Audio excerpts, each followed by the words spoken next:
Good morning students. BRDM senior secondary school online classes में आप सभी का हार्दिक स्वागत है।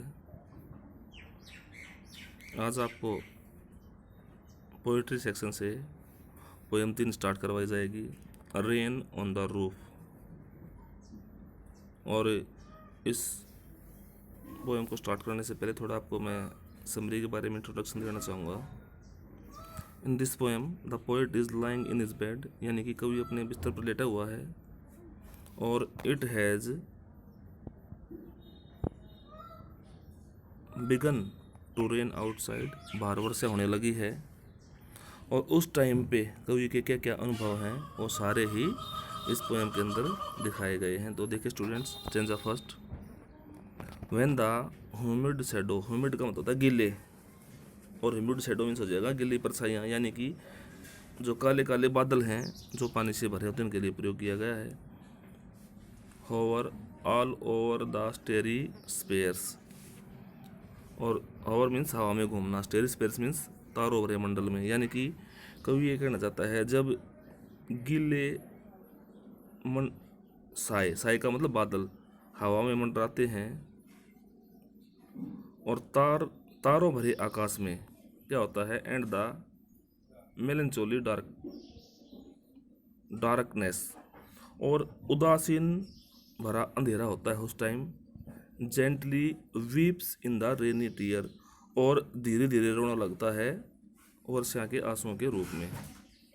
व्हाट ए ब्लिस, कितना परम सुख होता है। प्रेस द पिलो, तकिए को दबाना। Of a cottage chamber bed, किसी घर के कमरे में बिस्तर पर पड़े हुए। And lie listening to the patter, और lie listening to the patter का मतलब क्या है, और जो हमारे सिर के ऊपर जो बूंदें गिर रही हैं, पट पट की जो आवाज़ हो रही है वो बड़ी सुहावनी लगती है, हमारे सिर के ऊपर जो बूंदें गिरती हैं। तो पहला स्टेंजा स्टूडेंट्स हो गया है। इसके पश्चात दूसरा स्टेंजा देखिए। एवरी टिंकल, टिंकल का मतलब टन टन की आवाज़। सिंगल्स का मतलब होता है लकड़ी की बनी आयताकार टाइलें जो आमतौर पर पहाड़ी क्षेत्रों में लगाई जाती हैं। यानी कवि कहता है कि जो छत के ऊपर, यानी जो छत जिनसे बनी हुई है उस पर जब बूंदें गिरती हैं तो टन टन की आवाज़ सुनाई देती है।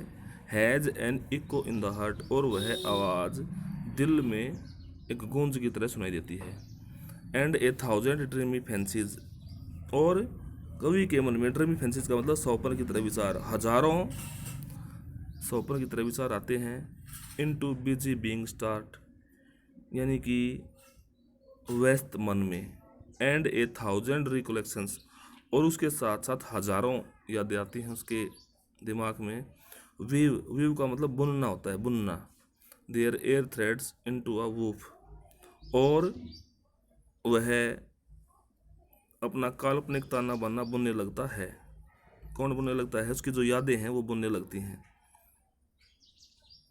वूफ का मतलब होता है किसी करघे पर बुने जाने वाले धागों का जाल। As I listen to the patter, ये आई शब्द कवि के लिए प्रयोग किया है। जैसे ही मैं उस पट पट की आवाज़ सुनता हूँ, of the rain upon the roof, जब छत के ऊपर जो पड़ रही हैं वर्षा की बूंदें।